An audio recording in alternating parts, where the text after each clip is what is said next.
1977 թվական հունվարի 14 Ֆելիքս և Սիմա Ասատրյանների ընտանիքում ծնվեց նրանց երկրորդ որդին։ Վահագիս ծնունդը իսկական նման էր Վահագնի ծնունդի, սպասված ծնունդ էր։ Ունեի արդեն մեկ որդի, առաջնեկս ծնվել էր, իսկ ամուսինս մեկ խնդրանք ուներ, ասում էր այնպես պետք է ունենաս, որ Օնիկի ծննդյան օրը ծնվի։ Եվ ամեն առավոտ, որ արտանում էինք, ասում էր, այսօր էլ չէ, եկավ ամսի 14-ը, հունվարի 14-ը,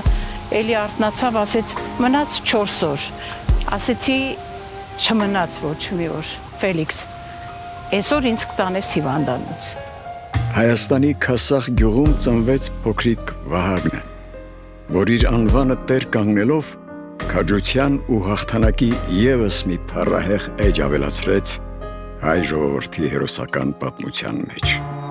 Ասում են, հերոս չեն դառնում, հերոս ծնվում են։ Սիմա մայրիկը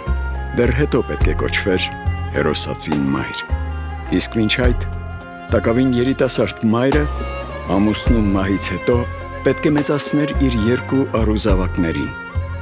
Մի օր մենք միասին էինք տանը, խաղալիքները լիքը թողեցի իրեն, մի քիչ հետո ես լացի ձայն լսեցի,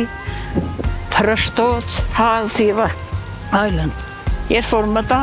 փոքրիկ աթոռակ ուներ, աթոռակը դրել էր, բարձրացել էր շկաֆի վրա, որտեղ համեմունքներն էին, իջեցրել էր բոլոր համեմունքները, լցրել էր այդ վառարանի տակ ու խաղացել էր, երբ որ հասել էր կծու, բիբարին, արդեն տարել էր աչկերին և աղի օղոր լացում էր, ես որ լացի ձայնը լսեցի կթապես լացող երեխա չէր, ոտեցա, տեսա ին, դրա մեջ թաթախված է բոլոր համեմունքների մեջ և այս սիրունիկ աչիկներից, գեղեցիկ էդ իր աթարթիշներից արցունքներ են կաթում ու գորում մամա ջան, Ես վերցրեցի արագ, տարաբախնիկ կրկեցի, բայց երկար ժամանակ չէր հանգստանում, գրկիս մեջ, հիմա կուզեի, այդպես կրկեի, կարոտն առնեի, արցունքները աչքիս առաջից չի գնում, այդպես էլ մեծացավ, իր բոլոր, այսպես ասեմ, արկածներով լի։ Կյանքի դժվարությունները չկոտրեցին տիկին Սիմայի, չընկճեցին նրան, որքան էլ որ դժվար էր առանց ամուսնու։ Պարզապես նա իր ուսերին առավ միաժամանակ և հայր լինելու պարտականությունները։ Իմաստուն կնոջ խոհեմությամբ իր անձնական ցավի մխիթարանքն ու սփոփանքը գտավ որդիների մեջ։ Տվեց նրանց տղամարդավայել դասյարակություն։ Նրանց շռայլեց իր կյանքի լավագույն տարիներն ու երազեց ամենասովորական մոր բարի անեզր ցանկություններով, ամեն վայրկյան երկինք ուղարկելով իր հոգու աղոթքը։ Օնիկն ու Վահագնը մեծացան, դարձան Սիմա մայրիկի հպարտությունն ու ուրախությունը։ 5 տարեկանում հորը կորցրած Վահագնի մտահորիզոնում մոր հուշերն ու պատմություններն էին։ Այդ պատմություններում իր բուժաշխատող հայրն էր, հայրենական պատերազմում շքանշանների արժանացած պապիկը,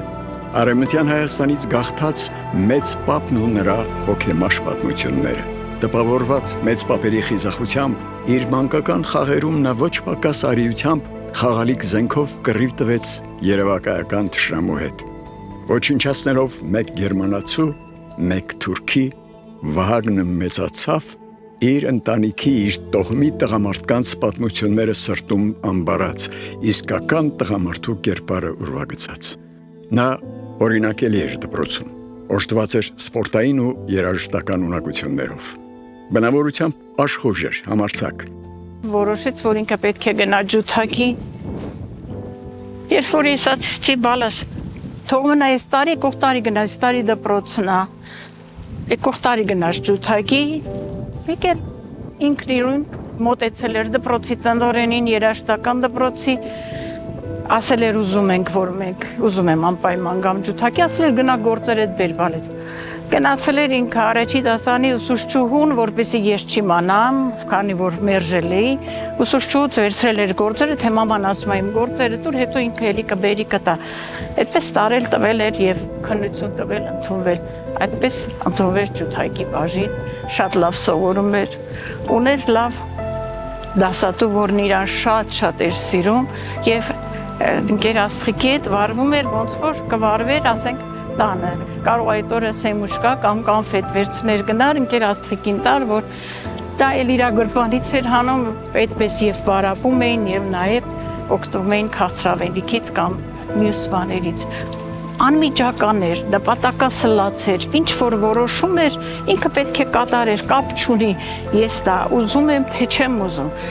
Եթե ես ասեի միտեղ էին գնում, Վահագ քեզ բան կպահես, երբ որ փոքր էր, ասում էի, քեզ որ բան են տալիս, մի վերցրեք, մենակ շնորհակալություն հայտնի, ինքը հակառակն էր անում։ Այդ որ իրեն տալիս էին, ուղիղ նայում էր իմ աչքերի մեջ, հետո շուռ էր գալիս եւ վերցնում էր տվյալ։ Դա կոնֆետ կլներ, թե ինչ կլներ, հանգիստ վերցնում էր, ասենք տալիս են, ես ինչի չվերցնեմ։ Однажды студеную зимнюю пору. Дальше. Однажды студеную зимнюю пору. Дальше. Дальше однажды студеную зимнюю пору. Я из Антара вышел. Սուրիկ դու չգիտես անտար ինչպես է ռուսերեն։ Անտար ռուսերեն ցախանոց։ Ցանկացած բնակավարում կարող էր գտնել իր ուղին, սակայն Արցախյան ազատագրական շարժումը եղավ կանխորոշիչ ու ճակատագրական։ Հայրենասիրական դասյարակության մեջ նա արդեն ուներ իրեն ոգեշնչող իր կողքին ապրող 90-ականների նորորյա հերոսներին։ Մոր եղբայրը, Արցախյան պատերազմի մասնակից գեներալ Աստվածատուր Պետրոսյանը, սպառապետ Վազգեն Սարգսյանը եւ իր մեծագույն կուրքը Մոնթե Մելքոնյանը։ Ութե դրժեմ երթունս թող պատժվեմ օրենքի ամբողջ կստությամբ։ Քերին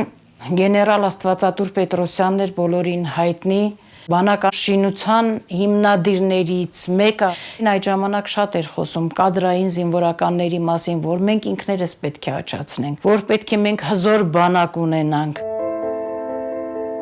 Գեներալ Աստվածատուր Պետրոսյանը ու Վազգեն Սարգսյանը իրար հետ պետք է դուրս գալու են ընդմիջման, մտածում են ուր գնան ընդմիջում անելու։ Գեներալ Պետրոսյանը ասում է մեր երեխեքի ծնունդն է, Վահագի Օնիկի։ Հաստատ Սիման մի համով բան, լավ բան պատրաստած կլինի, ասում է գնանք այնտեղ իրար հետ գալիս են տուն, շնորհավորում են, սպառապետը հարցնում, ասում է, որ մեծանակ ինչ եք դառնալու, Օնիկը ասում է, ես ոսկերի չեմ դառնալու։ Վահագը մտածում է ինչ պետք է ասի, չի հասցնում, ասի քերին ասում է ինքը զինվորական է դառնալու։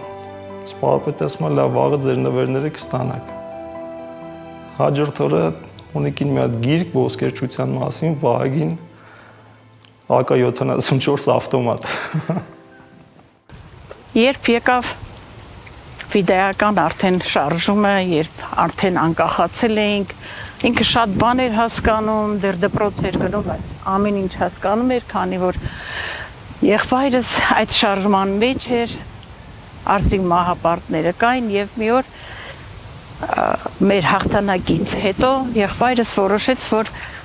ավելի ճիշտ իր զոհված ընկերներ ասել, որ պետք է իր երեխաներին կնքի Գանձասարում։ Եղբայրս ուզեց դա կատարել եւ մենք ընտանիքով գնացինք։ Վահագը հենց սկզբից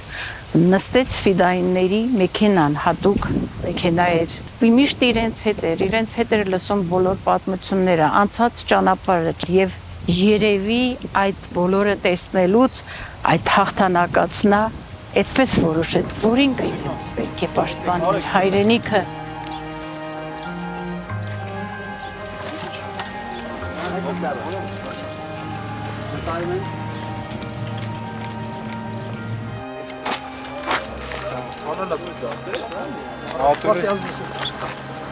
Առաս մի կերպ լիգն էլելա, Նիկոլաչոկը չի աշել։ Նեգետ չեր ասում, կես գդա։ Ճոգի եկավ վերև ասի մի կերպ արի անգամ որ ասամ ես քաշեցի։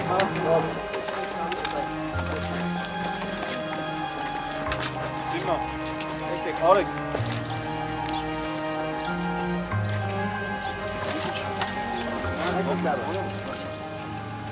Իր բնույթին համապատասխան ինքնուրույն ու համարձակ մասնագիտության ընտրության հարցում եւս եղավ անբեկանելի։